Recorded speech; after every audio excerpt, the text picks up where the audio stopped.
तेबे सांग मैंने आपण प्रिय धारावाहिक सीरियल सुनैना एपिसोड आपण मैंने देखा पाइबे जे आज जिते विशाखा बुलबुल देव को विष दियंती आउ सेतेबेले बुलबुल देवी कहबे एटा कौन आउ तापरे विशाखा कहबे विष पानी विष सुनैना पीब आउ आम रास्तार सबुदिन पलैब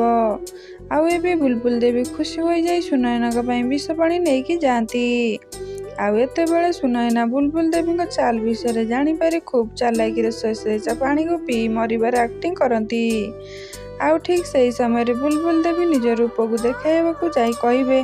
सुनैना एबे सुनैना न शुणिबारु आउ तापर बुलबुल देवी खुशी हो जाए कहे आज जाहे भगवान शेषर मो डाक शुणी आज सुनैना सबुदिन चलीगला। तो फ्रेंड्स आपण मानकु कौन लगुच आज सुनैना कौन बुलबुल देवी असल चेहरा को विवेक आगे दर्शाइबे जदि हाँ कमेंट रे बोली लिखते। आज वीडियो भल लगे लाइक शेयर सब्सक्राइब करूँ।